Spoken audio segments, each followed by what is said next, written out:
നമസ്കാരം, എല്ലാവർക്കും ഭാരത് വിഷൻ ചാനലിലേക്ക് ഹാർദവമായ സ്വാഗതം. നിങ്ങൾ ഞങ്ങളുടെ ചാനൽ സബ്സ്ക്രൈബ് ചെയ്തില്ലെങ്കിൽ ദയവായി സബ്സ്ക്രൈബ് ചെയ്യുക. ഒപ്പം അപ്ഡേഷൻ നോട്ടിഫിക്കേഷൻ ലഭിക്കുവാൻ വേണ്ടി താഴെയുള്ള ബെൽ ബട്ടൺ ക്ലിക്ക് ചെയ്യുക. Thank you. വ്യക്തിത്വങ്ങളെ, ഭക്തജനങ്ങളെ, എല്ലാവർക്കും നമസ്കാരം. ഇന്ന് കർക്കിടകം 1 രാമായണ പാരായണാരംഭം. ധർമ്മത്തിന്റെയും ഭക്തിയുടെയും നന്മയുടെയും സന്ദേശം പകരുന്ന വിശുദ്ധമായ രാമായണ മാസം ആരംഭിക്കുന്നു. ഈ പുണ്യമാസത്തിൽ ശ്രീരാമനാമം ജപിക്കാനും രാമായണ പാരായണം ചെയ്യാനും സത്കർമ്മങ്ങൾ ചെയ്യാനും എല്ലാവർക്കും കഴിയട്ടെ. ഏവർക്കും ഐശ്വര്യവും സമാധാനവും സന്തോഷവും നിറഞ്ഞ രാമായണ മാസ ആശംസകൾ. നമ്മുടെ ഇതിനോടത്തിലെ കാര്യപരിപാടി പ്രഭാഷണം സുമേഷ് പൂത്തറ, SSLC +2 പരീക്ഷയിൽ ഉന്നത വിജയം കരസ്ഥമാക്കിയ വിദ്യാർത്ഥികളെ അനുമോദിക്കൽ. തുടർന്ന് പാരായണം. അധ്യക്ഷൻ വഹിക്കാൻ വേണ്ടി ബാബുവേട്ടൻ ക്ഷണിക്കുന്നു. നമ്മുടെ ഈ ഭജനവർത്തിൽ ഈ പ്രതിഷ്ഠാകർമ്മം കഴിഞ്ഞതിന് ശേഷം എല്ലാ വർഷവും രാമായണ മാസം നമ്മൾ ആചരിച്ചുകൊണ്ടിരിക്കുന്നു. അപ്പോൾ കാലാവസ്ഥ പ്രതികൂലമായാലും അനുകൂലമായാലും നമ്മൾ ഇതുവരെയും നല്ല രീതിയിൽ രാമായണ പാരായണങ്ങൾ അതുപോലെ തന്നെ ഈ അനുമോദന ചടങ്ങുകളും എല്ലാം നടത്തുന്നതാണ്. ഈ പ്രത്യേകൻ്റെ ഒരു കൊണ്ടായിരിക്കണം സുമേഷിന് നമ്മുടെ അരിയത്ത് വന്നിട്ട് ഒരു പ്രഭാഷണം നടത്തുവാനുള്ളൊരു ഭാഗ്യം ഉണ്ടായിട്ട്. അപ്പോൾ അതുകൊണ്ടെന്ന് വെച്ചാൽ നമ്മുടെ പ്രദേശത്തെ കാലത്ത് തന്നെ നമ്മളെന്ത് ചെയ്യാന്ന് വെച്ചാൽ ഉയർത്തിയെടുക്കുക എന്നുള്ളതാണ് നമ്മൾ കാണുന്നത്. അതുകൊണ്ട് സുമേഷിനെ ഈ പ്രഭാഷണ വേദിയിലേക്ക് ക്ഷണിക്കുകയാണ്. ഇപ്പോൾ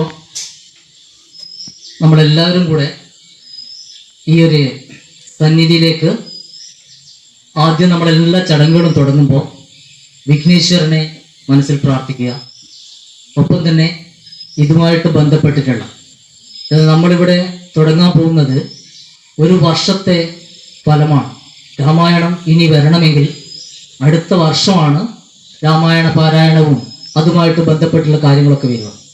അപ്പോൾ നമുക്ക് ഈ ഒരു വർഷത്തേക്ക് രാമായണത്തിൻ്റെ ഗുണഫലങ്ങൾ നമ്മുടെ അർച്ചനയുടെയും പിന്നെ നാമജപത്തിൻ്റെയും ഒക്കെ ഗുണഫലങ്ങൾ നമുക്ക് ലഭ്യമാകണമെന്ന രീതിയിലേക്ക് നമുക്ക് ഈ പരിപാടി ഒരു തടസ്സമില്ലാതെ കൊണ്ടുപോകാൻ വേണ്ടിയിട്ട് നമുക്ക് ആദ്യമായിട്ട് എല്ലാ നമ്മുടെ ചടങ്ങുകൾക്കും കാരണനായിട്ടുള്ള ആള് വിഘ്നേശ്വരനാണ്.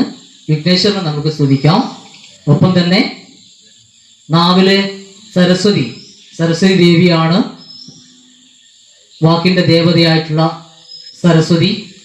ഗുരു, പിന്നെ രാമായണത്തിൻ്റെ കർത്താവ് വാൽമീകി. അപ്പോൾ ഇവരെയൊക്കെ നമുക്ക് സ്തുതിച്ചുകൊണ്ട് തുടങ്ങാം. എല്ലാവരും മനസ്സിൽ ഗണപതിയെയും സരസ്വതിയും ഒക്കെ ഒന്ന് നമസ്കരിക്കുക. ഗജാനനം ഭൂതഗണാതിസേവിതം കവിത്തജംബോഫലസാരഭക്ഷിതം ഉമാസുതം ശോകവിനാശനാശനം നമാമി വിഘ്നേശ്വരപാദപങ്കജം. സരസ്വതീ നമസ്തുഭ്യം വരദേ കാമരൂപിണീ വിദ്യാരംഭം കരിഷ്യാമി സിദ്ധിർഭവതു മേ സദാ. ഓം ഗുരുർബ്രഹ്മാ ഗുരുർവിഷ്ണു ഗുരുർദേവോ മഹേശ്വര ഗുരു സാക്ഷാത് പരബ്രഹ്മ തസ്മൈ ശ്രീ ഗുരവേ നമഃ. അപ്പോ ഇവിടെ നമുക്ക് ഇങ്ങനെ സംവദിക്കാൻ ഒരവസരം കിട്ടുക എന്നത് ദൈവാധീനമാണ്. കാരണം ഇനി വരുന്നത് നമ്മളൊക്കെ കർക്കടകം, പഞ്ഞക്കർക്കടകം അല്ലെങ്കിൽ വളരെ ദുഃഖത്തോടു കൂടി കാണുന്ന ഒരു മാസത്തിലെ നാമജപങ്ങളുടെയും രാമായണ പാരായണത്തിലൂടെ ഒക്കെ സന്തോഷം കണ്ടെത്തുന്ന ഒരു മാസമാണ്. അപ്പൊ ഈ മാസത്തിന്റെ തുടക്കത്തിൽ തന്നെ നിങ്ങളെ പോലുള്ള ആൾക്കാരുമായിട്ട് ഇവിടെ സംവദിക്കാൻ കഴിഞ്ഞത് എൻ്റെ ഒരു മുജ്ജന്മ സുഹൃതം കൊണ്ട് തന്നെയാണ് എന്ന് ഞാൻ വിശ്വസിക്കുന്നു.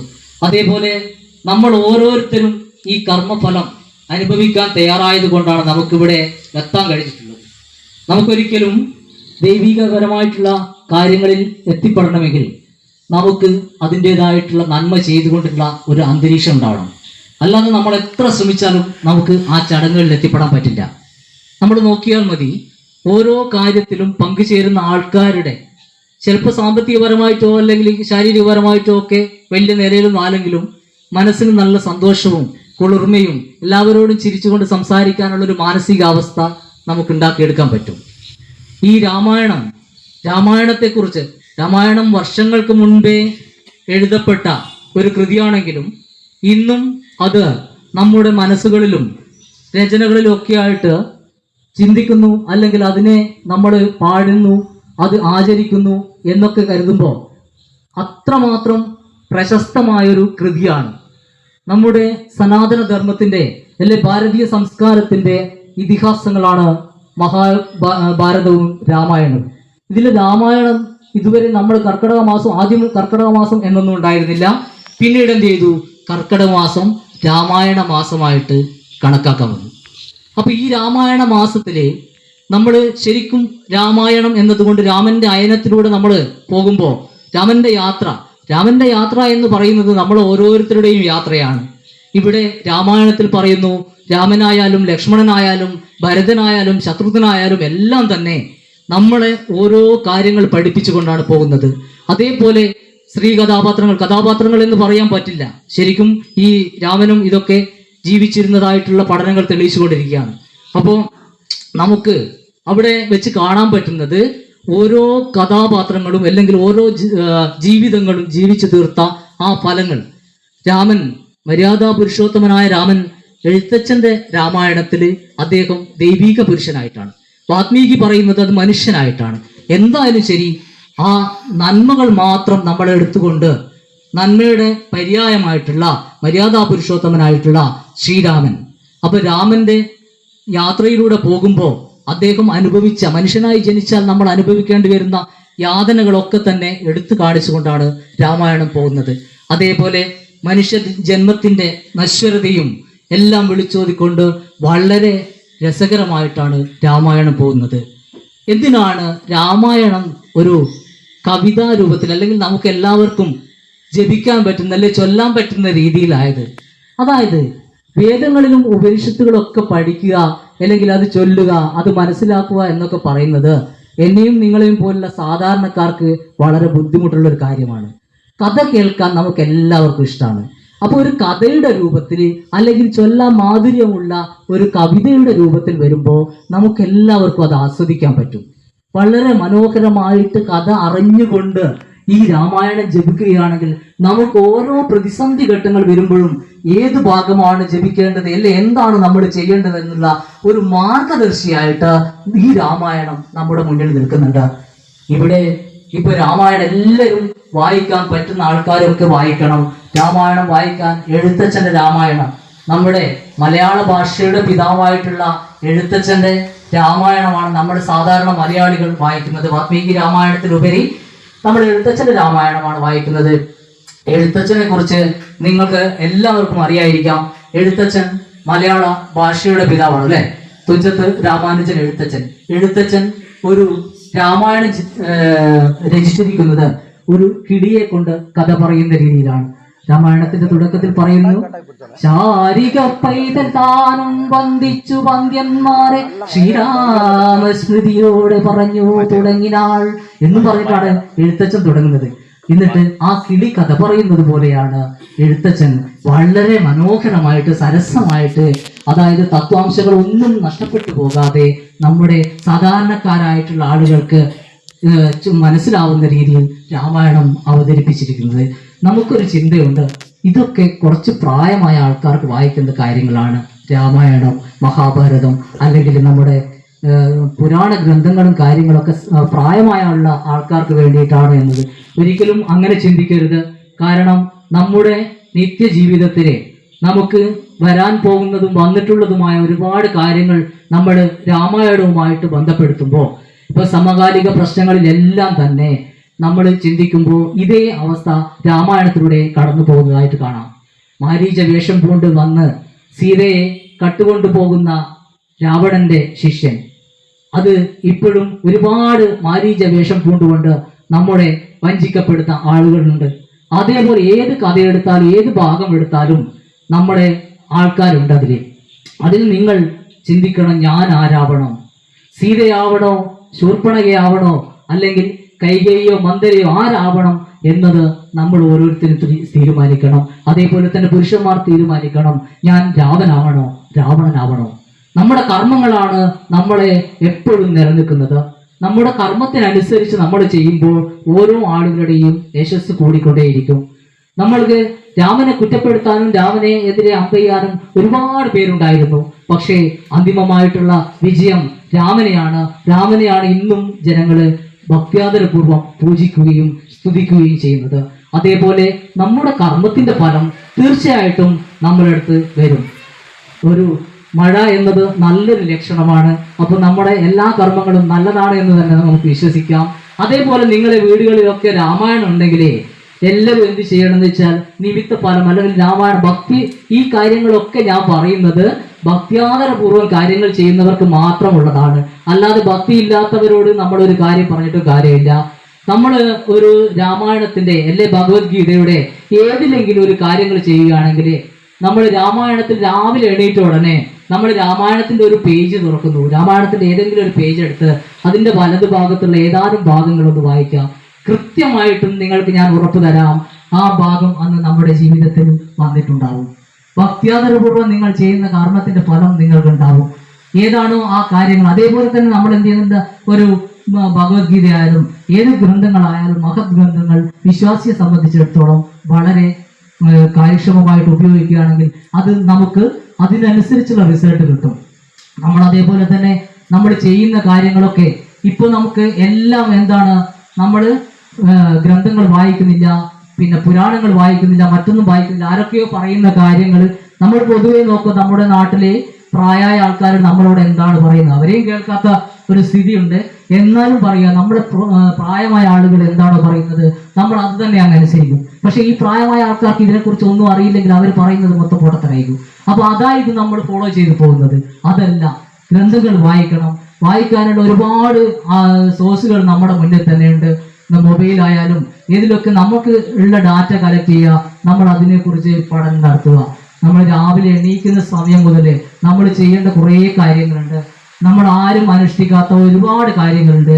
ചെയ്യുമ്പോൾ തന്നെ നമ്മൾ ഫസ്റ്റില് നമ്മൾ ഐശ്വര്യം സൂചിപ്പിക്കുന്ന ശ്രീ എന്ന വാക്കാണ്. നമ്മൾ കിടന്നുറങ്ങുന്ന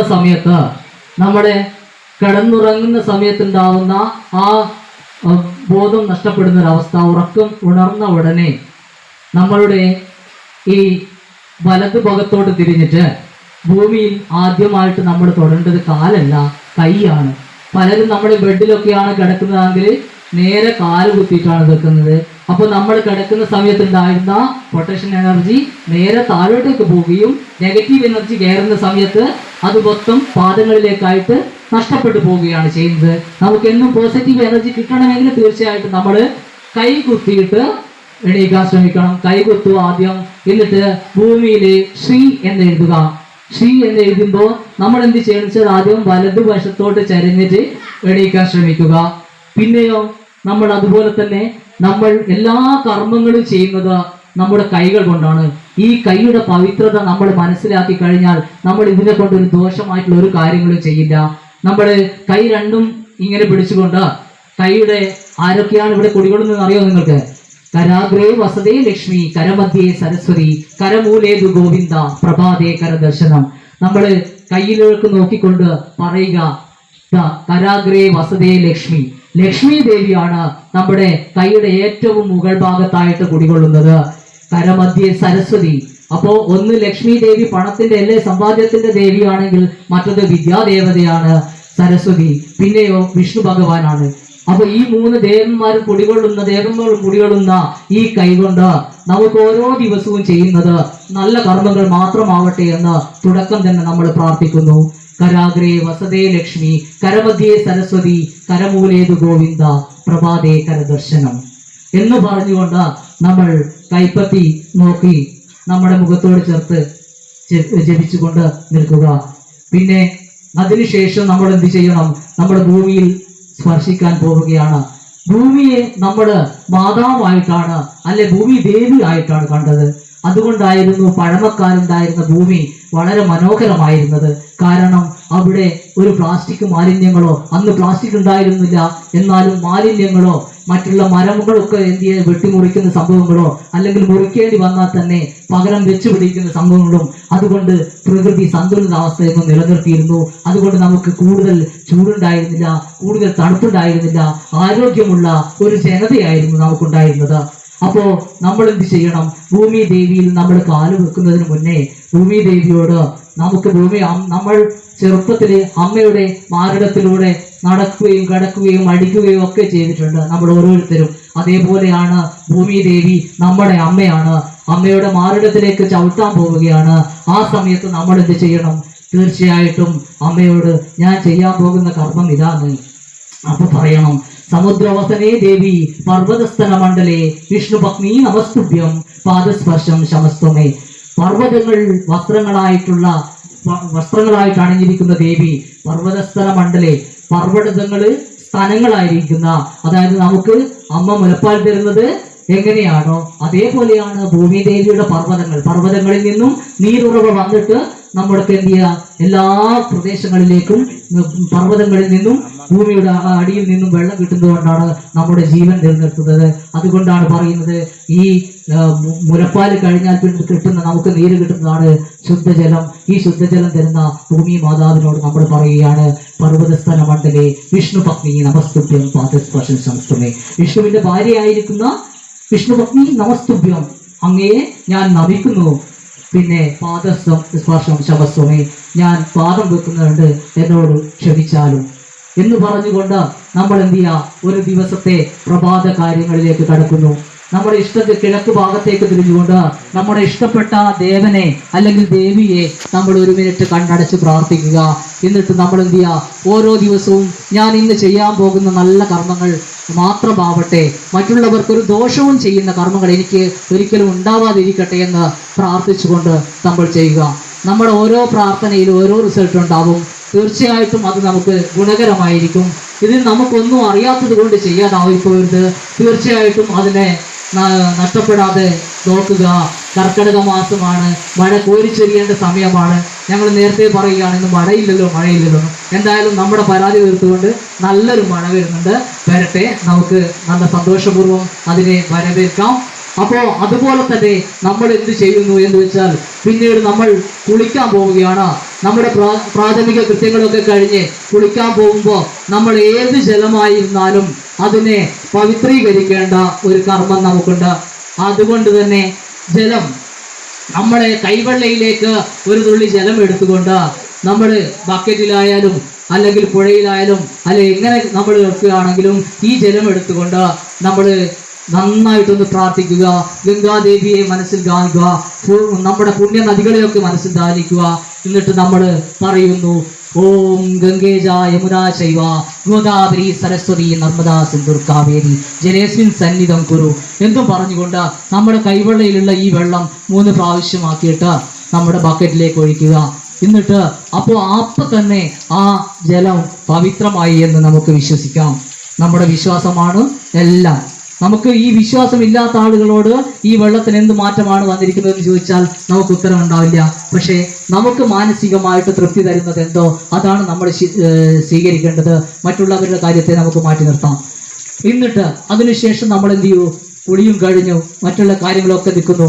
ഇനി നമുക്ക് ഓരോ കാര്യത്തിലും, ഞാൻ പറഞ്ഞല്ലോ നിങ്ങൾക്ക് ഓരോ കാര്യത്തിലും മന്ത്രവും ധ്യാനവും എല്ലാം കഴിയും. അപ്പോൾ ഇതൊക്കെ ചൊല്ലാൻ എവിടെയാ സമയം എന്നുള്ള പല ആൾക്കാരും ചെയ്യും.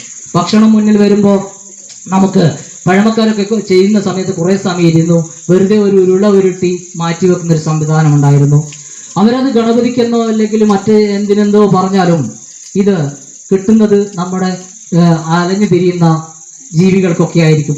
ചിലപ്പോൾ അത് പക്ഷികളാവാം, മറ്റു മൃഗങ്ങളാവാം, എന്തിനും കിട്ടും. അപ്പോൾ ഇതൊക്കെ പ്രകൃതിയും മനുഷ്യനും തമ്മിലുള്ള വളരെ അഭേദ്യമായ ഒരു ബന്ധം നിലനിർത്തുന്നതിൻ്റെ കാഴ്ചകളാണ്. അപ്പോൾ നമ്മൾ അതുപോലെ തന്നെ ഭക്ഷണം മുന്നിൽ വെച്ച് കഴിഞ്ഞാൽ ഭക്ഷണവും നമ്മൾ കഴിക്കുമ്പോൾ ശ്രദ്ധിക്കണം. കാരണം ഒരു നുള്ളു വറ്റ് അല്ലെ ഒരു അരി നമ്മുടെ മുന്നിലെത്താൻ വേണ്ടിയിട്ട് അതിന് പിന്നിൽ ഒരുപാട് കഷ്ടപ്പാടുകളുണ്ട്. നമ്മുടെ നെല്ല് വിതക്കുന്നത് മുതൽ അത് കൊയ്തെടുത്ത് നമ്മുടെ മുന്നിലെത്തിക്കാൻ വേണ്ടിയിട്ട് എത്തുന്ന ആൾക്കാർ, കൊയ്യുന്ന ആൾക്കാർ, വിതക്കുന്ന ആൾക്കാർ, വാഹനം ഓടിക്കുന്ന ആൾക്കാർ, ഒരുപാട് ആൾക്കാരുണ്ട്. ഇവരുടെയൊക്കെ അധ്വാനത്തിന്റെ ഫലമാണ് നമ്മൾ അനുഭവിക്കുന്നത്. നിങ്ങൾ ഒരിക്കൽ ആലോചിച്ച് നോക്കൂ, നമ്മളിവിടെ എവിടെയും നെല്ലോ വയലോ ഒന്നുമില്ല. അപ്പോൾ അവിടെ ഉൽപ്പാദിപ്പിക്കുന്ന സ്ഥലങ്ങളിൽ അത് നിർത്തുകയാണെങ്കിൽ നമ്മുടെ കാര്യം ആലോചിച്ച് നോക്കൂ. ഇപ്പൊ തന്നെ നമ്മൾ വിചാരിക്കും അങ്ങോട്ടുള്ള കാര്യങ്ങൾ നമ്മളെപ്പോഴും ബാധിക്കുമോ. ഇപ്പൊ തന്നെ നമ്മൾ അനുഭവിച്ചില്ലേ, യുദ്ധം വരുന്ന സമയത്ത് ഇവിടെ വീടുകളിൽ അടുക്കളകളിൽ ഗ്യാസ് ഇല്ലാത്ത അവസ്ഥ. അപ്പൊ അതുകൊണ്ടാണ് നമ്മൾ ജപിക്കുന്നത് ലോകാ സമസ്ത സുഖിനോ ഭവന്തു എന്ന്. ലോകം മുഴുവൻ സന്തോഷമുണ്ടെങ്കിലേ അതിലൊരു അംശം നമുക്കും നേടുകയുള്ളൂ. അതുകൊണ്ടാണ് പറയുന്നത് ലോകാ സമസ്ത സുഖിനോ ഭവന്തു എന്ന്. നമ്മുടെ ഭക്ഷണത്തിന്റെ മുന്നിൽ ഇരിക്കുമ്പോൾ ഈ കാര്യങ്ങളൊക്കെ ഓർമ്മിച്ചുകൊണ്ട് ഈ അന്നം എനിക്ക് തന്ന ദൈവത്തിന് നന്ദി പറഞ്ഞുകൊണ്ട് നാളെയും ഈ ഭക്ഷണം, ഇതുപോലുള്ള ഭക്ഷണങ്ങൾ എനിക്ക് ഉണ്ടാവട്ടെ എന്ന് ദൈവത്തോട് പ്രാർത്ഥിച്ചുകൊണ്ട് നമ്മൾ എന്ത് ചെയ്യുന്നു, ഭോജനമന്ത്രം നമുക്ക് ജപിക്കാവുന്നതാണ്. ബ്രഹ്മാർപ്പണം ബ്രഹ്മഹവേത് ബ്രഹ്മാഗ്നൗ ബ്രഹ്മണാകുതം ബ്രഹ്മൈകദേന ഗന്ധവ്യം ധർമ്മകർമ്മ സമാധിന. ഓം സകനാവവതു സകനോ ഭുനക്തു സകവീര്യം കരവാവഹൈ തേജസ്വിനാമതീതമസ്തു മാ വിദ്വിഷാവഹൈ. ഓം ശാന്തി ശാന്തി ശാന്തി. അപ്പൊ നമ്മൾ എല്ലാത്തിലും ശാന്തി കണ്ടെത്തണം. നമ്മൾ ഒരു പ്രശ്നത്തിനും പോകാതെ നമ്മുടെ ജീവിതം മനോഹരമായി തീർക്കണമെങ്കിൽ നമുക്ക് ശാന്തി ഉണ്ടാവണം. അതുകൊണ്ട് നമ്മൾ എന്ത് ചെയ്യുക, ഓരോ മന്ത്രം ജപിക്കുമ്പോഴും ശാന്തി മന്ത്രം നമ്മൾ അതിൻ്റെ കൂടെ ജപിക്കുന്നുണ്ട്. അതേപോലെ തന്നെ അത് കഴിഞ്ഞു നമ്മൾ മറ്റു കാര്യങ്ങളിലേക്ക് കടക്കുകയാണെങ്കിൽ ഓരോ പ്രാവശ്യവും നമ്മൾ എന്ത് ചെയ്യുന്നു, ദൈവത്തിനെ സ്തുതിച്ചു കൊണ്ടിരിക്കുക. ഒന്നുമില്ലെങ്കിൽ നമ്മൾ ചെയ്യുന്ന കാര്യങ്ങളിലൊക്കെ നടത്തത്തിലായാലും നമ്മൾ അടുക്കളയിൽ നിന്ന് ജോലി ചെയ്യുന്നതായാലും മറ്റുള്ള കാര്യങ്ങളൊക്കെ ചെയ്യുമ്പോൾ നമുക്ക് ജപിക്കാം. ഓം നമ ശിവായ ജപിക്കാം, അല്ലെ നമോ നാരായണ ജപിക്കാം.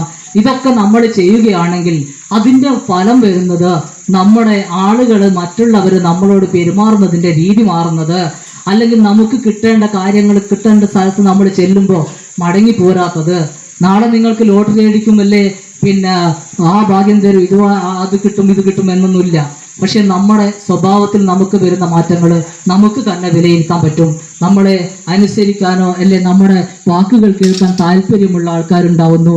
അത് മാത്രമല്ല നമ്മൾ തന്നെ ഉയർച്ചയിലേക്ക് എടുക്കും. കാരണം വലിയ പ്രശ്നങ്ങളൊക്കെ വരുന്ന സമയത്ത് നമ്മുടെ ഏത് കാര്യങ്ങൾ ചെയ്യുമ്പോഴും നമ്മുടെ എത്ര കൂട്ടുകാരായാലും കൂട്ടുകാരിയായാലും നമ്മളൊരു കാര്യം പറഞ്ഞാൽ അത് കുറച്ച് കഴിയുമ്പോൾ നിങ്ങൾ നോക്കിയാൽ മതി, നമ്മൾ ബന്ധപ്പെടുന്ന മേഖല, നമ്മളിപ്പോൾ ഒരുപാട് കാലങ്ങളായിട്ട് ഒരു കൂട്ടുകെട്ടുണ്ടാവില്ല. അത് ദൈവനിശ്ചയമാണ്. കുറേ കാലം കഴിയുമ്പോൾ അത് പൂർണ്ണമായിട്ടും പറിച്ചെടുത്ത് മാറ്റപ്പെടുന്നു. കല്യാണം കഴിഞ്ഞ് വന്നിട്ടുള്ളതും പോയിട്ടുള്ളതുമായിട്ടുള്ള സ്ത്രീകൾക്ക് പ്രത്യേകം അറിയാം. അതേപോലെ നമ്മൾ നമ്മുടെ ഫീൽഡ് മാറുന്നവർക്കറിയാം. നമ്മുടെ ഫോണിലെ കോണ്ടാക്ട് ലിസ്റ്റ് എടുത്ത് നോക്കിയാൽ മതി.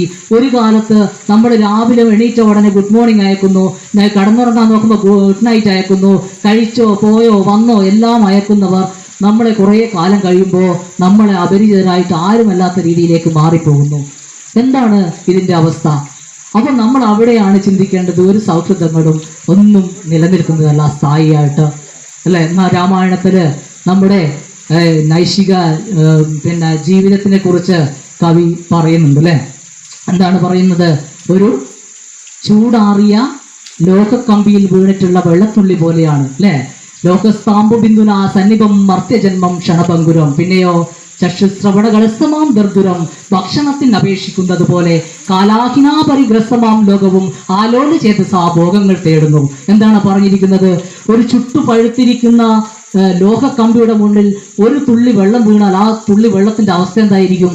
അതുപോലെ നശ്വരമാണ്, അത്രയും നിസ്സാരമാണ് നമ്മുടെ ജീവിതം.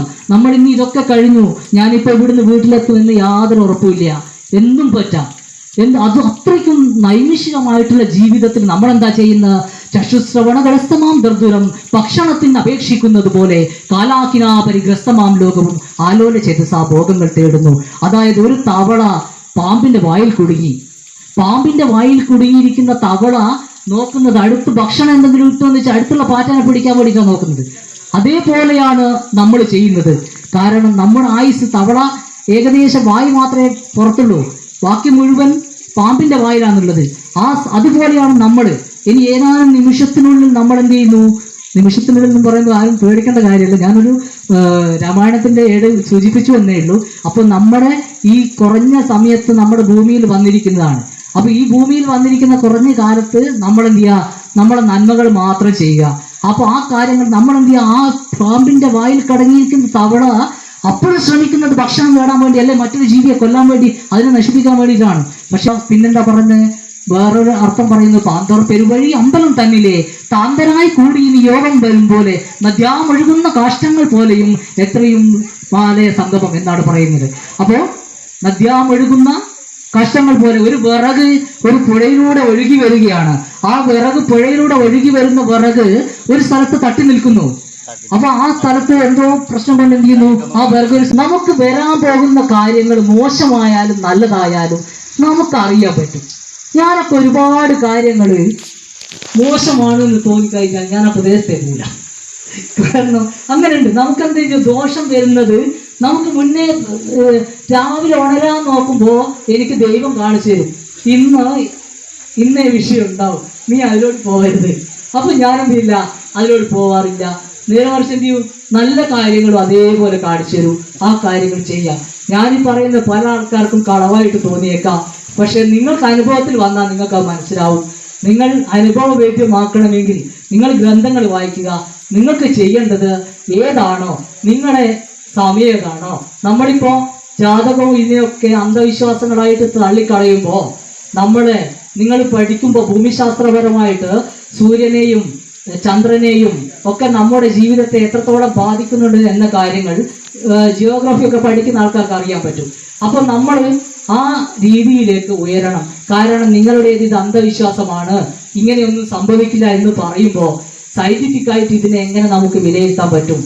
നമ്മളിപ്പോ പണ്ട് പഴമക്കാർ പറഞ്ഞിരുന്നു, പാലമേ ലക്ഷ്യമുണ്ട്, അതിനടുത്ത് പോകരുത്. പാലമേ ലക്ഷ്യമുണ്ട്, അതിനടുത്ത് പോകരുത്. ആൽമരത്തിന്റെ അടുത്ത് പോവാം, അത് ദൈവമുണ്ടോ? അവിടെ ആൽമരത്തിന് ദൈവമുണ്ടോ? ശരിക്കും ലക്ഷ്യമുണ്ടോ, ദൈവമുണ്ടോ? നമുക്കൊരു കാര്യം അറിയാം, ആൽമരം പുറത്ത് വിടുന്നത് ഓക്സിജനാണ്. സാധാരണക്കാരായ ആൾക്കാരോട് മനസ്സിലാവില്ല, അവർക്ക് ലക്ഷ്യവും ദൈവവും അറിയരുത്. അതുകൊണ്ടാണ് എന്ത് ചെയ്ത് ഓരോ കാര്യത്തിലും നമ്മൾ അതുപോലെ തന്നെ വന്ന് നമ്മുടെ ഭക്ഷണക്രമത്തിലായാൽ പോലും ഇപ്പൊ നമ്മൾ പഠിക്കുന്നു, സയന്റിഫിക് ആയിട്ട് പഠിക്കുന്നു, വിപരീത ആഹാരങ്ങൾ കഴിക്കാൻ പാടില്ല, അല്ലെ? നമ്മുടെ ഇറച്ചിയും പിന്നെ തൈരും ഒരുമിച്ച് കഴിക്കാൻ പാടില്ല. ഇതൊക്കെ നമ്മുടെ പഴമക്കാർ പണ്ട് പറഞ്ഞത് കൊണ്ടാണ് നമ്മൾ മോര് പിന്നെ പയറുകറിയിൽ മോര് വെച്ച് കഴിക്കാത്തത്. അത് വിപരീതാഹാരമാണ്. അപ്പൊ ഇതേപോലുള്ള ഒരുപാട് കാര്യങ്ങൾ നമ്മുടെ പഴമക്കാർ പറഞ്ഞതൊക്കെ നമ്മൾ മാറ്റി നിർത്തിക്കൊണ്ട് എല്ലാം എന്താണ് നമ്മുടെ ചിന്തയാണ് ശരി. അതുകൊണ്ടാണ് നമുക്ക് ഇത്ര ഹോസ്പിറ്റലുകൾ കൂടിയത്, ഒരുപാട് രോഗികളായത്. ഞാൻ അടക്കമുള്ള ആൾക്കാർ പ്രഷറും ഷുഗറും അടക്കമുള്ള എല്ലാ രോഗങ്ങളിൽ നിന്നൊക്കെ വരുന്നത് നമ്മുടെ ഭക്ഷണ രീതി തന്നെ നമ്മൾ മാറ്റണം. ഒപ്പം തന്നെ നമ്മൾ എന്ത് ചെയ്യാന്ന് വെച്ചാൽ ദൈവികപരമായിട്ടുള്ള സാധനങ്ങൾ, ഒരു തുളസിയൊക്കെ എത്രത്തോളം ഓക്സിജൻ കിട്ടുന്നുണ്ടെന്ന് അറിയോ? അപ്പോൾ തുളസി ആയാലും മറ്റുള്ള നമ്മുടെ ഔഷധ സസ്യകൃഷികൾ, ഇതൊക്കെ നമ്മുടെ വീടുകളിൽ, പഴയ വീടുകളിലൊക്കെ, തറവാട് വീടുകളിലൊക്കെ മുൻപ് തന്നെ ഒരു തുളസി തറയൊക്കെ ഉണ്ടായിരുന്നു. അതുകൊണ്ട് തന്നെ അവരുടെ ആയുസ്സൊക്കെ 120 വയസ്സായിരുന്നു ശരാശരി ആയുസ് എന്ന് പറയുന്നത്. ഇപ്പം കേരളത്തിന്റെ ശരാശരി ആയുസ് 60 വയസ്സാണ്. എനിക്കൊക്കെ 45 കഴിഞ്ഞു. അപ്പൊ ഇനി 15 കൊല്ലം കൂടെ ഉണ്ടാവും. അതിനുള്ളിലാണ് എന്ത് ചെയ്യുന്നത്, നമ്മൾ ഈ കാര്യങ്ങളൊക്കെ ചെയ്യുന്നത്. അപ്പൊ അതേപോലെ നമ്മൾ ചെയ്യുമ്പോൾ നമുക്ക് ചെയ്യുന്ന ഒരു കാര്യത്തിന് നമ്മുടെ വീടാവശ്യത്തിനും മറ്റും വേണ്ടിയിട്ട് എത്ര മരങ്ങൾ മുറിച്ചു എന്ന് നോക്കുക, നമ്മൾ എത്ര വെച്ചു എന്ന് നോക്കുക. നമുക്ക് ഇന്ന് ഫാനിടാതെ നമ്മൾ അകത്ത് കിടന്ന് ഉറങ്ങാൻ പറ്റുന്നുണ്ടോ നോക്കുക. എന്തുകൊണ്ടാണ്? നമ്മൾ 1-2 വർഷം വരെ ആയിട്ടേ ഉള്ളൂ ഇത്ര ചൂട് കൂടിയിട്ട്. അതിനു മുന്നേ എന്തില്ല, നമ്മൾ ഫാനിടാതെ കടന്നിരുന്നു, യാതൊരു തടസ്സങ്ങൾ ഉണ്ടായിരുന്നില്ല, നമുക്ക് AC ആവശ്യമുണ്ടായിരുന്നില്ല. ഇതൊക്കെ പ്രകൃതിയുടെ സന്തുലിതാവസ്ഥ വെച്ചതാണ്. കഴിഞ്ഞ ദിവസം ഒരു പെരുമ്പാവിനെ കണ്ടത് ഇവിടെയാണ്. പല ജീവികളും നമ്മുടെയൊക്കെ കയറി വരുന്നു. ഇതിനൊന്നും കഴിക്കാനുള്ള ഭക്ഷണങ്ങളില്ല, സന്തുലിതാവസ്ഥ കൂടുന്നു, പാമ്പുകൾ പെരുകുന്നു. പാമ്പ് പെരുകുന്നതിന്റെ ഒരു കാര്യം ചോദിച്ചപ്പോ പാമ്പിനെ തിന്നുന്ന ജീവികളെ ആൾക്കാർ പിടിച്ചെന്നുപോയി. എന്തൊക്കെയോ അത്ഭുത ശേഷിയിൽ നിന്നും മറ്റ് വെള്ളിമുഖ മറ്റ് അതിൽ നിന്നും മറ്റ് ഇങ്ങനത്തെ കുറെ ജീവികളെ പിടിച്ചോണ്ടുപോയി. ഇപ്പൊ അത് തിന്നുന്ന ജീവികളൊക്കെ കൂടി വന്നു. അതായത് പ്രകൃതിയുടെ സന്തുലിതാവസ്ഥ മാറിക്കൊണ്ടിരിക്കുന്നതിനനുസരിച്ച് നമ്മളാണ് ദോഷങ്ങൾ അനുഭവിക്കേണ്ടത്, മരങ്ങൾ വെച്ച് പിടിപ്പിക്കേണ്ടത്.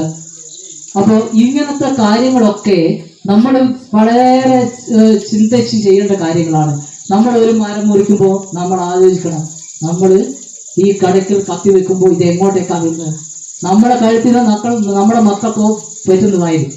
അതുകൊണ്ട് അത്തരത്തിലുള്ള കാര്യങ്ങളൊന്നും ശ്രദ്ധിക്കാതിരിക്കുക.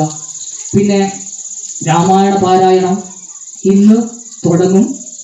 നാളെ മുതലേ നീണ്ടു നിൽക്കുന്ന ഒരു മാസം രാമായണ ശീലുകൾ കൊണ്ട് ഈ അന്തരീക്ഷം മുഖരിതമാകട്ടെ. അപ്പോൾ ഇനിയും രാമായണത്തെക്കുറിച്ചും കാര്യങ്ങളൊക്കെ ഒരുപാട് പറയാനുണ്ട്. പിന്നെ ഇവിടെ വന്നിരിക്കുന്ന ആൾക്കാരിൽ കൂടുതൽ ആൾക്കാരും നമ്മൾ പറയുന്ന കാര്യങ്ങൾ കേൾക്കാവുന്നതിനേക്കാൾ ഉപരി LSSന്റെ USSന്റെ കുട്ടികളുണ്ട്, +2ന്റെ കുട്ടികളുണ്ട്. അവരൊക്കെ വിചാരിക്കുന്നത് ഇവനപ്പം നിർത്ത ഞാക്കൊന്ന് പോകാനുള്ള ഒരു കാഴ്ചപ്പാടുണ്ടാവും അല്ലേ. അപ്പൊ നമ്മൾ അവരെയും കൂടി കണ്ടുകൊണ്ട് സത്സംഗങ്ങൾ എന്നെക്കാളും കഴിവുള്ള ആളുകൾ ഒരുപാട് ആൾക്കാരുണ്ട്, അവരെയൊക്കെ നമുക്ക് കൊണ്ടുവരാം. ഇവിടെ നിങ്ങൾ പറ്റുമെങ്കിൽ എല്ലാ ശനിയാഴ്ചകളിലും ഇത്തരത്തിലുള്ള പരിപാടികളൊക്കെ കൊണ്ടുവരിക. നമ്മൾ എന്തായാലും നമ്മുടെ നല്ല നിമിത്തവും ഇതൊക്കെയാണ്. ഒരു തടസ്സവും മഴ നമുക്ക് ദോഷം ചെയ്തിട്ടില്ല, എന്നാൽ അതിൻ്റെ നന്മ നമുക്ക് കാണിച്ചു തരികയും ചെയ്തിട്ടുണ്ട്. അതേപോലെ കറണ്ട് എല്ലാ ദിവസവും ഈ ടൈമിൽ പോകുന്നതാണ്, ഞാനതും ശ്രദ്ധിച്ചിരുന്നു. കറണ്ട് നമുക്ക് യാതൊരു പ്രശ്നം ഉണ്ടാക്കിയിട്ടില്ല. അതുകൊണ്ട് എല്ലാ രീതിയിലും ദൈവം നമ്മളെ അനുഗ്രഹിച്ചിട്ടുണ്ട്. ഈ അനുഗ്രഹം എല്ലാവർക്കും ഉണ്ടാവട്ടെ, ഇനിയും ഉണ്ടാവും. അപ്പോൾ നമുക്ക് 7:30 മണി വരെയാണ് എൻ്റെ സമയം പറഞ്ഞിരിക്കുന്നത്. അതുകൊണ്ട് തന്നെ നമുക്ക് നിർത്താനുള്ള സമയമായി. ഇനിയിപ്പോൾ നമുക്ക് ഇവരുടെ പരിപാടികളൊക്കെ ഉണ്ട്. അപ്പോൾ ഇനിയിപ്പോൾ നിങ്ങൾക്ക് എന്ത് ചെയ്യാം, നിങ്ങൾക്ക് ഇത്തരത്തിലുള്ള ഗ്രന്ഥങ്ങളൊക്കെ വായിക്കുക. എല്ലാവരും നല്ല ഒരു രാമായണം വായിച്ചു കഴിയുമ്പോൾ, നമ്മുടെ രാമായണം എഴുതിയ ആള് ഒരു കാട്ടാളനായിരുന്നു എന്ന് നമ്മൾ പഠിച്ചിട്ടുണ്ട്. ഈ കാട്ടാളനായ രത്നാകരൻ വാത്മീകിയായി പുനർജനിച്ചതിന് ശേഷമാണ് രാമായണം എഴുതുന്നത്. രാമായണം ഒരു മാസം മുഴുവൻ വായിച്ചിട്ട് അന്നത്തെ രത്നാകരനായിട്ട് ഒരു മാറ്റവും ഇല്ലെങ്കിൽ നമ്മൾ അത് വായിക്കുന്നത് കൊണ്ട് കാര്യമില്ല. രാമായണം വായിക്കുമ്പോൾ വളരെ ശ്രദ്ധിക്കേണ്ട ഒരു കാര്യം, സമയം കൂടിയാലും കുഴപ്പമില്ല, അക്ഷരസ്ഫുടതയോട് കൂടിയിട്ടും കാര്യങ്ങൾ വായിക്കുന്നവർക്കും കേൾക്കുന്നവർക്കും മനസ്സിലാവുന്ന രീതിയിൽ അതിനെ ത്വരിതപ്പെടുത്തിക്കൊണ്ട് മുറിക്കേണ്ട സ്ഥലത്ത് മുറിക്കുക, നീട്ടിച്ചൊല്ലേണ്ടത് ചൊല്ലുക, പതുക്കെ ചൊല്ലേണ്ടത് ചൊല്ലുക, എല്ലാം. അതായത് ചൊല്ലുന്ന സമയത്ത് തന്നെ കേൾക്കുന്ന ആൾക്കാർക്ക് എന്താണ് ചൊല്ലുന്ന ആൾ പറയുന്നത് എന്ന് മനസ്സിലാവാൻ പറ്റുന്ന രീതിയിൽ. കാരണം നമ്മൾ 30 ദിവസം കൊണ്ട് എങ്ങനെ വായിച്ച് 1 മണിക്കൂർ വായിക്കുന്നത് 1.5 മണിക്കൂർ ആയാലും കുഴപ്പമില്ല. പക്ഷെ എന്ത് ചെയ്യണം, വായിക്കുന്ന കാര്യങ്ങൾ കേൾക്കുന്ന ആൾക്കാർക്കും വായിക്കുന്ന ആൾക്കാർക്കും മറ്റ് നമ്മുടെ അർത്ഥം മനസ്സിലാവുന്ന രീതിയിൽ തന്നെ വായിക്കുക. അതേപോലെ തന്നെ നമ്മുടെ ഇപ്പോൾ വരുന്ന ആൾക്കാർ കൂടുതലൊന്ന് നമ്മുടെ ക്ഷേത്രമാണ്, നമ്മുടെ നാടാണ് എന്ന രീതിയിൽ നിങ്ങൾ ഈ മാസം ഒരു മാസമെങ്കിലും എല്ലാ ദിവസവും ഒന്ന് വരിക. പറ്റുമെങ്കിൽ രാമായണത്തിൻ്റെ ബുക്ക് എടുക്കുക. 1-2 ബുക്കുകൾ ഇവിടെ ഉണ്ട്. അപ്പോൾ നിങ്ങളുടെ കയ്യിലുണ്ടാകുമ്പോൾ നിങ്ങൾക്ക് ആദ്യത്തെ വർഷം ചിലപ്പോൾ തുടക്കക്കാർക്ക് വായിക്കാൻ പറ്റിയില്ലെങ്കിലും വീട്ടിലെത്തിയിട്ട് ഇവിടുന്ന് വായിച്ച സാധനങ്ങൾ ഓരോ ദിവസം ചൊല്ലുന്നതാണെങ്കിൽ തീർച്ചയായിട്ടും ചൊല്ലാം. പിന്നെ നമ്മൾ കാണുന്നില്ലേ ചെറിയ മക്കളൊക്കെ ഈ പിന്നെ ശ്ലോകങ്ങളും പിന്നെ അതിനെപ്പറ്റി വർത്താനമൊക്കെ പറയുമ്പോൾ നമ്മൾ എത്ര അത്ഭുതത്തോടു കൂടിയാണ് നമ്മൾ വാവളിച്ചിങ്ങനെ നോക്കുന്നത്. അപ്പൊ എന്തുകൊണ്ടാണ്? അത് നമുക്ക് പറ്റാത്തത് കൊണ്ടാണ്. നമുക്ക് പറ്റാത്തത് അന്നത്തെ സാഹചര്യമായിരുന്നു. നമ്മൾ പണ്ട് പഠിച്ചിട്ടുണ്ടല്ലേ, നമ്പൂരിമാരും ഉയർന്ന സമുദായത്തിൽപ്പെട്ട ആൾക്കാർ ഒരു സമൂഹത്തെ മാത്രം കൊടുത്തുകൊണ്ട് വേദങ്ങളും ഉപനിഷത്തുകളും ഒക്കെ അവരുടെ കയ്യിലാക്കി വെച്ചുകൊണ്ട് നമ്മളെപ്പോലുള്ള ആൾക്കാരെ ഇതൊന്നും പഠിപ്പിക്കുന്നില്ല, ചെവിയിൽ ഈയമുറ്റു എന്നൊക്കെ ആയിരുന്നു പറഞ്ഞിരുന്നത്. പക്ഷെ ഇപ്പൊ നമുക്ക് എല്ലാവർക്കും പഠിക്കാനുള്ള സാഹചര്യം ഉണ്ടായപ്പോൾ എന്തായി? അത് അന്ധവിശ്വാസമായി. അതിനെയാണ് നമ്മൾ ഈ ഗ്രന്ഥങ്ങൾ വിശ്വാസം ഏതാണ് അന്ധവിശ്വാസം ഏതാണെന്ന് തിരിച്ചറിയാനുള്ള ബോധം നമുക്കുണ്ടാവണം. നമ്മുടെ ഗ്രന്ഥങ്ങളെ അന്ധവിശ്വാസങ്ങളായിട്ട് തള്ളിക്കളയരുത്. നമ്മുടെ ഗ്രന്ഥങ്ങൾ വിശ്വാസങ്ങളാണ്, നമ്മുടെ വിശ്വാസ പ്രമാണങ്ങളാണ്. അതിനെ തള്ളിപ്പറയേണ്ട ഒരു കാര്യമില്ല. അന്ധവിശ്വാസങ്ങൾ നമ്മൾ മാറ്റി നിർത്തണം. അന്ധവിശ്വാസം നമുക്ക് യുക്തിക്ക് തോന്നാത്ത കാര്യത്തെ നമ്മൾ ഒരിക്കലും ചെയ്യരുത്. ഭഗവത്ഗീതയുടെ 18-ാം അധ്യായത്തിൽ 63-ാമത്തെ ശ്ലോകം പറയുന്നുണ്ട്. അർജുനനോട് ശ്രീകൃഷ്ണൻ പറയുന്നു, അത്രയും ഞാൻ കാര്യങ്ങൾ പറഞ്ഞു തന്നു, ഇത് മുഴുവൻ നീ വായിച്ചതിന് ശേഷം നിനക്ക് യുക്തമാണ് എന്ന് തോന്നുന്നുണ്ടെങ്കിൽ മാത്രം നീ സ്വീകരിക്കുക, അല്ലെങ്കിൽ തള്ളിക്കളയുക. അർജുന, നീ ഇത് പൂർണ്ണമായിട്ട് സ്വീകരിക്കണം എന്നല്ല പറഞ്ഞത്. നിങ്ങൾക്ക് ഇഷ്ടമുള്ളത് സ്വീകരിക്കാം, ഇഷ്ടമില്ലാത്തത് തള്ളിക്കളയാം. അതാണ് സനാതന ധർമ്മത്തിന്റെ ശക്തി. നമുക്ക് എന്തും ചെയ്യാം. അമ്പലത്തിന് ഇഷ്ടമുള്ളവർക്ക് പോവാം, പോവാതിരിക്കാം, വിശ്വസിക്കാം, അവിശ്വസിക്കാതിരിക്കാം. അതൊക്കെ നമ്മുടെ സ്വന്തം ചിന്താഗതിയാണ്. പക്ഷെ നമ്മൾ എന്ത് ചെയ്യരുത്? അവിശ്വസിക്കുന്ന ആൾക്കാരെ പുച്ഛിക്കേണ്ടതുമില്ല, മറ്റുള്ളവരെ നമ്മൾ തള്ളിക്കളയേണ്ടതുമില്ല. അവരവരോട് വഴിക്ക്. വിശ്വാസം നമ്മുടേതാണ്. വിശ്വസിക്കുന്നവർ വിശ്വസിക്കട്ടെ, അല്ലാത്തവർ വിശ്വസിക്കണ്ട. നമ്മൾ പറയുന്ന കാര്യങ്ങൾ ആക്കണ്ട എന്ന് കരുതുന്ന ഒരാളോട് നമ്മൾ ഒരിക്കലും സംസാരിച്ചിട്ട് കാര്യമില്ല. നമ്മൾ പറയുന്നത് വിശ്വാസി സമൂഹത്തോടാണ്. ഇതിൽ എന്തെങ്കിലും കഴമ്പുണ്ട് എന്ന് തോന്നുന്നവർ മാത്രം വിശ്വസിക്കുക, അല്ലാത്തവർക്ക് തള്ളിക്കളയാം. നന്നായിട്ട് പഠിക്കുന്ന, നന്നായിട്ട് കൈകാര്യങ്ങൾ ചെയ്യുന്ന, നന്നായിട്ട് സംസാരിക്കുന്ന കുട്ടികളിൽ ഭൂരിഭാഗവും നിങ്ങൾ എടുത്തു നോക്കുക. പല വേദികളിൽ നിന്ന് സംസാരിക്കുന്ന ആൺകുട്ടിയായാലും പെൺകുട്ടികളായാലും നിങ്ങൾ എടുത്തു നോക്കുക. അവരുടെ എല്ലാം ബേസിക് ഉണ്ടാവും. തീർച്ചയായിട്ടും ഈ മന്ത്രധ്വനികളുടെ ശക്തി ഉണ്ടാവും. നമ്മളെല്ലാവരും കുറിച്ചത് ഹരിശ്രീ ഗണപതേ നമഃ അഭിജ്ഞവസ്തു ശ്രീ ഗുരുഭ്യോ നമഃ എന്നാണ് എന്ന് കരുതുന്നു. ഇപ്പോൾ എന്താണെന്ന് എനിക്കറിയില്ല. ഞങ്ങളൊക്കെ അതാണ് ഹരിശ്രീ കുറിച്ചുകൊണ്ട് വിദ്യാഭ്യാസം തുടങ്ങിയവരാണ് നമ്മൾ. ഹരിയും ശ്രീയും എല്ലാം സനാതന ധർമ്മത്തിന്റെ ഭാഗമാണ്. ഇത് വിരലിൽ എഴുതിക്കൊണ്ട്, നാവിൽ കുറിച്ചുകൊണ്ടാണ് നമ്മൾ വിദ്യാഭ്യാസത്തിലേക്ക് കടന്നത്. ഇത് നമ്മൾ എന്ത് ചെയ്യണം? ആ ഹരിശ്രീയെ നമ്മൾ കൊണ്ടുപോകണം. ആ നല്ല വിദ്യാഭ്യാസ സമ്പ്രദായത്തിൽ നമ്മൾ കൊണ്ടുപോകണം. സരസ്വതി ക്ഷേത്രങ്ങളായിട്ടാണ് വിദ്യാലയങ്ങളെ നമ്മൾ കണ്ടിരുന്നത്. അവിടെ പഴമകാലത്ത് എന്തില്ല, മത്സ്യമാംസാദികൾ കയറ്റിയിരുന്നില്ല. പിന്നീട് അതിൽ മാറ്റം വന്നു. നമ്മളൊക്കെ ചെറുപ്പത്തിൽ പഠിക്കുമ്പോൾ രാവിലെ മാഷ് വരുമ്പോൾ എഴുതുന്നത് നമസ്തേ എന്നായിരുന്നു പറഞ്ഞത്. ഇപ്പോൾ നമസ്തേ ഇല്ല. ഗുഡ് മോർണിംഗും പല സ്ഥലത്തും പല കാര്യങ്ങളായി. അതേപോലെ ഒരുപാട് കാര്യങ്ങൾ നമ്മുടെ സംസ്കാരത്തിലേക്ക് ഇങ്ങനെ വന്നുകൊണ്ടിരുന്നു. പക്ഷെ നമ്മൾ അതിനെ തള്ളിക്കളഞ്ഞില്ല. എല്ലാം നമ്മൾ സ്വീകരിച്ചു, നമ്മൾ അതിന്റെ വഴിക്ക് പോയി. അതേപോലെ നമ്മുടെ സംസ്കാരത്തെയും നമ്മൾ തള്ളിക്കളയാൻ പാടില്ല. നമ്മുടെ സംസ്കാരം നമ്മൾക്ക് എന്ത് ചെയ്യണം? എപ്പോഴും കൊണ്ടു നടക്കണം. ഇതിന്റെ അന്തസത്ത ഇത് എന്താണെന്ന് പറയണമെങ്കിൽ, ഒരു കാര്യം ചോദിക്കുമ്പോൾ നമുക്കതിന് മറുപടി പറയണമെങ്കിൽ, ഇപ്പോൾ ഒരു പ്രഭാഷകൻ അല്ലെങ്കിൽ ഒരു യൂട്യൂബിൽ എടുത്തു കഴിഞ്ഞാൽ ഒരാൾ എടുക്കുന്ന കാര്യങ്ങളായിരിക്കില്ല മറ്റൊരാൾ പറയുക. അതുകൊണ്ട് നിങ്ങൾ എന്ത് ചെയ്യണമെന്ന് വെച്ചാൽ അടിസ്ഥാന വേദഗ്രന്ഥങ്ങൾ തന്നെ വാങ്ങിയിട്ട് പഠിക്കുക, അതിനെപ്പറ്റി ചിന്തിക്കുക. നമ്മൾ ഒരുപാട് കാര്യങ്ങൾ പറഞ്ഞു പോയി. കുറഞ്ഞ സമയത്തിനുള്ളിൽ കുറേ കാര്യങ്ങൾ പറഞ്ഞു പോയി. വ്യക്തമായിട്ട് ഇനി ഒരുപാട് കാര്യങ്ങൾ രാമായണത്തെ പറ്റിയായാലും നമ്മുടെ ധർമ്മത്തെക്കുറിച്ചൊക്കെ ആയാലും നമുക്ക് പറയാനുണ്ട്. പക്ഷേ നമുക്ക് സമയപരിമിതി കാരണം നിർത്തേണ്ടതായിട്ടുണ്ട്. നമ്മൾ എന്ത് ചെയ്യുക? ഇത് നമ്മുടെ കുട്ടികൾക്ക് ഇത്തരത്തിലുള്ള ചെറിയ കഥകളൊക്കെ പറഞ്ഞു കൊടുക്കുന്ന മുത്തശ്ശിമാരില്ല. നമ്മൾ പരമാവധി സന്ധ്യാസമയത്തെങ്കിലും സീരിയൽ ഒഴിവാക്കി ഒരു നാമജപത്തിലേക്ക് നമ്മുടെ മക്കളെ കൈപിടിച്ചു വരുത്തുക. വിളക്ക് വെച്ചിട്ട് ഒരു 5 മിനിറ്റ് നാമം ജപിക്കാൻ പറ്റുന്നില്ലെങ്കിലും വെറുതെ ചമ്പ്രം പാടിഞ്ഞിരുന്നു കൊണ്ട്, ദൈവത്തിന്റെ നിലവിളക്കിന്റെ മുമ്പിൽ ചമ്പ്രം പാടിഞ്ഞിരുന്നു കൊണ്ട് നമസ്കരിക്കുന്ന ഒരു സ്വഭാവം ഉണ്ടാക്കിയെടുക്കുക. ഞാൻ ഇതൊക്കെ പറയുമ്പോൾ ഞാൻ എൻ്റെ വീട്ടിൽ പ്രാവർത്തികമായിട്ട് തന്നെയാണ് മറ്റുള്ളവരോട് പറയുന്നത് എന്ന ചാരിതാർത്ഥ്യത്തോടു കൂടി തന്നെയാണ് പറയുന്നത്. എൻ്റെ വീട്ടിലെ ചെറിയ കുട്ടി ഇതൊക്കെ ചെയ്യുന്നതാണ്. അപ്പോൾ അത് വേണമെങ്കിൽ നിങ്ങൾ സന്ധ്യാസമയത്ത് പറഞ്ഞാൽ കാണാൻ പറ്റും. അപ്പോൾ അതേപോലെ തന്നെ നമ്മൾ എന്ത് ചെയ്യുക? അത് വിട്ടുക. അതേപോലെ തന്നെ ഇതിനകത്തുള്ള ശാസ്ത്രീയ വശങ്ങൾ ഓരോന്നിനും പറയാൻ ബുദ്ധിമുട്ടാണ്. എന്നാലും നിങ്ങൾ എന്ത് ചെയ്യുക? ഈ വിളക്ക് വെക്കുന്ന സമയത്ത് വിളക്ക് ഓടിൻ്റെതാണ്, പിന്നെ കയ്യിലൊഴിക്കേണ്ട ശരിയായ രീതി നഴുവെണ്ണയാണ് എന്നാണ് പറയുന്നത്. വെളിച്ചെണ്ണ കുഴപ്പമില്ല. മറ്റുള്ള വിളക്കെണ്ണ എന്ന് പറയുന്ന സാധനം ഫുള്ള് നമ്മളെ നശിപ്പിക്കാൻ വേണ്ടിയുള്ള സാധനമാണ്. അത് വിളക്ക് വെക്കുന്ന സമയത്ത് തന്നെ നമുക്കറിയാം ഫുള്ള് കരി പിടിച്ചിട്ടാണ് ഉണ്ടാവുക. ഈ അന്തരീക്ഷം, അത് കത്തിയിട്ട് വരുന്ന അന്തരീക്ഷത്തിൽ എത്രത്തോളം മാലിന്യങ്ങളാണ് ഉണ്ടാവുക എന്ന് നമുക്കറിയാം. നിങ്ങൾ എന്ത് ചെയ്യുക? ശുദ്ധമായ എള്ള് ഇവിടെ അയ്യപ്പൻ്റെ എള്ള് തിരിയുണ്ട്, സമർപ്പണമുണ്ട്. അപ്പോൾ നിങ്ങൾക്കറിയാലോ എത്രത്തോളം പുണ്യമായ സാധനമാണ് എള്ള് എന്നത്. അപ്പോൾ ഈ എള്ളും ഓട്ടിൻ്റെ വിളക്കിനും കൂടി ഉണ്ടാവുന്ന ഈ ഗന്ധം അന്തരീക്ഷത്തിലെ സൂക്ഷ്മാണുക്കളെ, രോഗാണുക്കളെ, മോശമായ ഇതിനെയൊക്കെ നശിപ്പിക്കാനുള്ള എനർജിയാണ് വരുന്നത്, പുറത്തേക്ക് വിടുന്നത്. അപ്പോൾ ആ സന്ധ്യാദീപത്തെയൊക്കെ നമ്മൾ എന്ത് ചെയ്യുക? ഇതാക്കുക. അതേപോലെ സന്ധ്യാദീപം ജപിക്കുമ്പോൾ അല്ലെ കൊണ്ടുവെക്കുമ്പോൾ ദീപം ദീപം ദീപം എന്ന് പറഞ്ഞുകൊണ്ട് വരിക. അതേപോലെ കാണുന്നവർ മറ്റുള്ളവർ എന്ത് ചോദിച്ചാൽ ദീപത്തെ നമസ്കരിച്ചുകൊണ്ട് ശിവം ഭവതു കല്യാണം ആയുരാരോഗ്യവർദ്ധനം മമ ദുഃഖ വിനാശായ സന്ധ്യാദീപം നമസ്തുതേ എന്ന് ചൊല്ലുക. അത് അല്ലെങ്കിൽ നമ്മൾ ചൊല്ലുമ്പോൾ പിന്നെ ശുഭം കരതു കല്യാണം എന്ന് ചൊല്ലാം. ബാക്കി അതേപോലെ തന്നെ ചൊല്ലിക്കഴിയുക.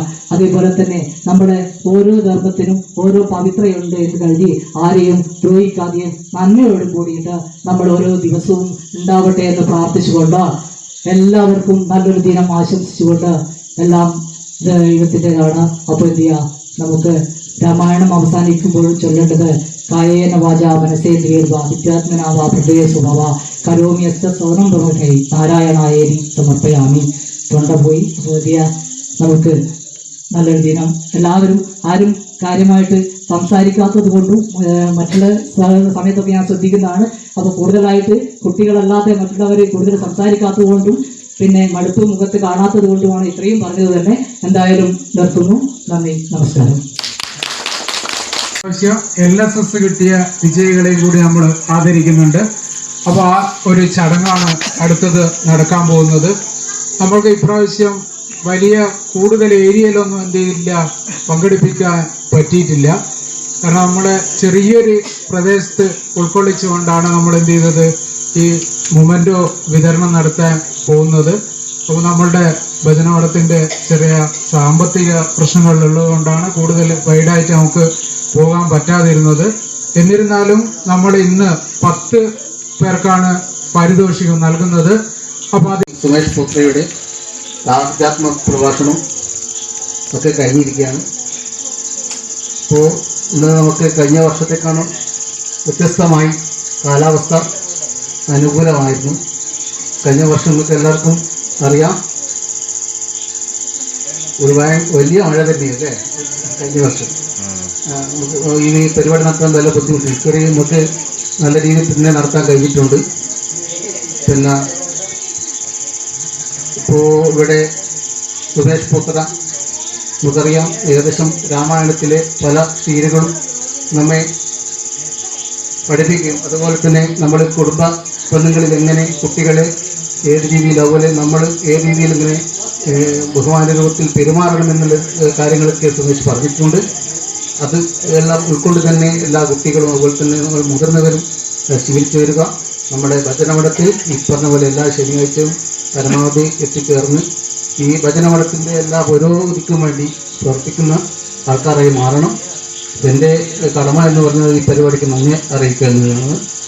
നമുക്കറിയാം, നേരത്തെ തന്നെ ഇവിടെ എത്തി ഈ പരിപാടി നമ്പിച്ച വിജയമാക്കാൻ വേണ്ടി ഇവിടെ എത്തിച്ചിരുന്ന എല്ലാവർക്കും, അതുപോലെ തന്നെ ഈ പരിപാടിക്ക് പ്രഭാഷണം നടത്തിയ സുമേഷ് പുത്ര, പിന്നെ ഈ പരിപാടിയിൽ അനുമോദന ചടങ്ങ് സമ്മാനങ്ങൾ ഏറ്റുവാങ്ങാനെത്തിയ നമ്മുടെ കുട്ടികൾ, എല്ലാവർക്കും ഭജനമഠത്തിൻ്റെ എൻ്റെ പേരിൽ പ്രത്യേകം നന്ദി അറിയിക്കുകയാണ്. പിന്നെ ഇതിൻ്റെ കൂടെ എന്ന് പറയാനുള്ളത്, ഈ ഭജനമഠം സംഘടിപ്പിക്കുന്ന നാലമ്പല യാത്ര 2026 ജൂലൈ 20 തിങ്കളാഴ്ചയാണ്. കണ്ണൂരിലുള്ള 4 ക്ഷേത്രങ്ങളല്ലേ, 4 ക്ഷേത്രങ്ങൾ സന്ദർശിക്കുകയാണെന്നാണ് എൻ്റെ ലക്ഷ്യം. എല്ലാ വർഷവും ഇവിടെ നിന്ന് നടന്നു വരുന്ന ഒരു പരിപാടി എന്നൊക്കെ നാലമ്പല യാത്ര ഈ ഒരു ദിവസത്തെ ഒറ്റ ദിവസം ആക്കി ചുരുക്കിക്കൊണ്ട് നടത്തുകയാണ്. പരമാവധി ആൾക്കാർ എന്ത് ചെയ്യുക, ഈ പരിപാടി പങ്കെടുത്ത് നാലമ്പല യാത്രയിൽ എത്തിച്ചേരാൻ വേണ്ടി അറിയിക്കുകയാണ്. എല്ലാവർക്കും ഒരിക്കൽ കൂടി നന്ദി പറഞ്ഞുകൊണ്ട് നിർത്തട്ടെ.